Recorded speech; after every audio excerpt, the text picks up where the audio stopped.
नमस्कार बच्चों, लाल public school से मैं पूजा शर्मा आपकी हिंदी की अध्यापिका कक्षा 4 में आपका एक बार फिर से स्वागत करती हूँ। अभी तक हमने मिड टर्म एग्जाम दिए। उम्मीद है कि आप सभी के मिड टर्म एग्जाम बहुत अच्छे होंगे। अब हम चलते हैं आगे हमारे पोस्ट टर्म पार्ट की तरफ। पोस्ट टर्म में बेटा हम सबसे पहले मैं आपको करवा रही हूँ व्याकरण का चैप्टर नंबर 6 पार्ट 6 संज्ञा। सबसे पहले हमें संज्ञा के बारे में जानना है कि संज्ञा है क्या। देखिए, एक ये छोटा सा चित्र है। पहले हम इस चित्र को देखते हैं ध्यान से, इसमें जानते हैं इसमें हमें क्या दिख रहा है। इसमें एक बच्ची है जिसके हाथों में फूल पकड़ा हुआ है। एक लड़की जो दूसरी लड़की है उसके हाथ में भी फूल हैं और एक फूलों से भरी हुई टोकरी भी है। पीछे मंदिर दिख रहा है, पेड़ दिख रहे हैं, गाय दिख रही हैं, पौधे दिख रहे हैं जिन पर फूल लगे हुए हैं, सूरज है, पक्षी हैं, ध्वजा है। इस तरह से हमें बहुत सारी चीजें यहाँ पर दिखाई दे रही हैं। पहाड़ भी दिख रहे हैं। तो हमने क्या जाना कि हमारे आसपास जितनी भी चीजें हैं उन सबका कोई ना कोई नाम है। अगर हम कहें ये है, वो है, ये है, ये है, तो हमें उसका कुछ पता नहीं चलता। हमें पर्टिकुलर किसी भी चीज का हमें नाम लेना पड़ता है। तो बच्चों, हमारे आसपास जितनी भी चीजें हैं वो सब क्या है। अब आप बैठे हो, किताब पढ़ रहे हो, आपके सामने किताब है, आपके पास में पेंसिल है। तो जितनी भी चीजें हैं, अपने मेज के ऊपर अपनी बुक को रखा हुआ है, आप चेयर पे बैठे हो यानी कुर्सी पे बैठे हो, अर्थात हमारे आसपास जितनी भी चीजें हैं उनका कोई ना कोई नाम है। तो हम क्या जान सकते हैं कि हमने जब किसी भी व्यक्ति का नाम, वस्तु का नाम, प्राणी का नाम, भाव का नाम, इस प्रकार से जिसका भी नाम लेते हैं तो उसे हम क्या कहते हैं, संज्ञा कहते हैं। चलिए अब हम चैप्टर को पढ़ते हुए समझते हैं। उपवन में फूल चुनती हुई रेखा और आल्या आपस में बात कर रही हैं। क्या बात कर रही हैं? रेखा बोल रही है आल्या, कितना सुंदर और सुहावना दृश्य है। सूरज की किरणों में में कुछ अलग ही प्रकार की चमक है। आल्या बोल रही है, सूरज निकलने से पहले अगर तुम पूर्व में छाई लाली और उदय होते सूर्य की शोभा और सुंदरता देखती तो तुम्हारा मन मुग्ध हो उठता। अर्थात जो सुबह का समय है वो बहुत ही अच्छा लगता है।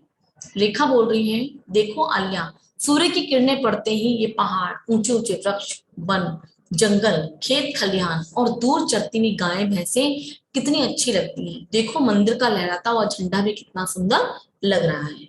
फूलों की मुस्कान और हंसी कितनी प्यारी है। अर्थात इसमें कितनी सारी चीजों का नाम लिया गया है।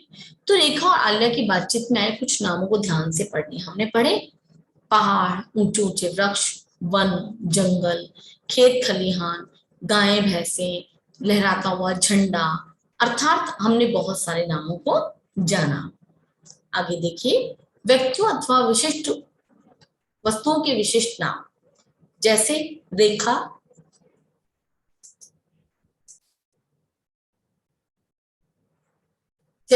और आल्या ये विशिष्ट व्यक्तियों के नाम हैं। सूरज विशेष नाम है जिसका कोई दूसरा नाम नहीं हो सकता। लेकिन किरण, उपवन, पहाड़, वृक्ष, वन, जंगल, खेत खलिहान, गायें भैंसे, मंदिर, झंडा, फूल, ये वस्तुओं, पदार्थों और जीवधारियों के सामान्य जाति सूचक नाम है। हमें खेत पता लगते हैं, हमें बहुत सारे खेत दिखते हैं, है ना। गायें पता लगती है, हमें बहुत सारी गायें दिखती हैं। भैंस पता लगते हैं, हमें भैंसे पता लगती है। मंदिर बोलते हैं, हमें बहुत सारे मंदिर दिखते हैं। लेकिन जैसे हमने पर्टिकुलर किसी मंदिर का नाम लिया, जैसे नागरी जी का मंदिर या हनुमान जी का मंदिर, तो वो क्या हुआ, एक विशिष्ट व्यक्तिवाचक संज्ञा हो गई। लेकिन यहाँ पर जब हमने मंदिर बोला तो क्या हो गया, जातिवाचक संज्ञा। दृश्य एक स्थिति का नाम है। चमक, लाली, शोभा, सुंदरता, मुस्कान,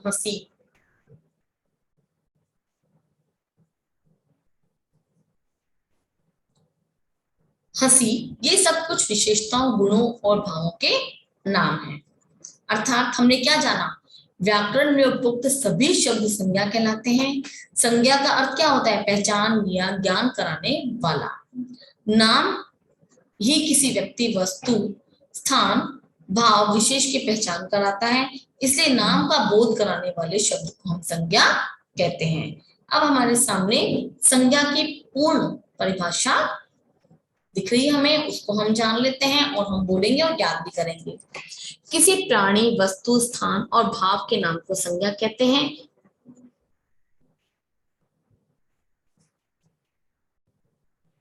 जैसे शेर, गीदड़, कमला, सुभाष, कलम, पुस्तक, बोतल, पहाड़, नदी, हिमालय, ताजमहल, सुंदरता, ममता, क्रोध, प्यार, बुराई, भलाई आदि। अर्थात इस परिभाषा में हमें सभी इसके जितने भी भेद है उन सबके उदाहरण दिए गए हैं। आगे हम जानते हैं संज्ञा के कितने भेद होते हैं। तो देखेंगे संज्ञा के हमारे सामने 3 भेद माने गए हैं। कितने हैं? 3 भेद माने गए हैं। उनमें सबसे पहला है व्यक्तिवाचक संज्ञा। किस आधार पर व्यक्तिवाचक संज्ञा हम मानते हैं? जो संज्ञा शब्द किसी विशेष व्यक्ति, वस्तु, स्थान का बोध करवाते हैं वे व्यक्तिवाचक संज्ञा कहलाते हैं। जैसे अनुज, रेखा, जवाहरलाल नेहरू, रामायण, ताजमहल, हिमालय, एरावत, गंगा, दिल्ली, मेरठ आदि।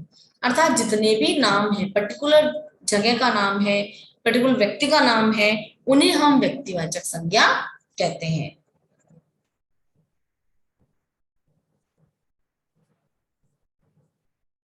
आगे कुछ चित्र दिए हुए हैं, इनके द्वारा हम इसे व्यक्तिवाचक संज्ञा को पहचान पाते हैं। कमल मंदिर, लोटस मंदिर, लोटस टेम्पल, यानी एक पर्टिकुलर नाम हो गया मंदिर का, तो व्यक्तिवाचक संज्ञा में आएगा। मदर टेरेसा, पर्टिकुलर किसी व्यक्ति का नाम हो गया। मदर टेरेसा को हम नाम से जानते हैं कि कौन थी, तो हमें क्या पता लगा, ये व्यक्तिवाचक संज्ञा। हिमालय, हमने पहाड़ बोला तो क्या आएगा? जातिवाचक संज्ञा में, लेकिन हमने किसी पहाड़ का नाम लिया है हिमालय। हमने माउंट एवरेस्ट लिया तो क्या होगा? ये अलग से एक पहाड़ का नाम है, तो किसमें आएंगे? व्यक्तिवाचक संज्ञा में। आगे देखिए जातिवाचक संज्ञा। जिन संज्ञा शब्दों से एक ही जाति के सभी प्राणियों या वस्तुओं का बोध हो उन्हें जातिवाचक संज्ञा कहते हैं। जैसे लड़का, पुरुष, पहाड़, मैदान, पुस्तक, कार आदि। तो इस तरह से हमने अभी तक क्या जाना कि जितने भी हमारे सामने संज्ञा शब्द हैं उनमें व्यक्तिवाचक संज्ञा हमने जाना और जातिवाचक का छोटा सा पार्ट हमने पढ़ा है। कल हम इसी के नई रिकॉर्डिंग में पढ़ेंगे आगे का पार्ट। ओके बच्चों, सभी खुश रहें, स्वस्थ रहें।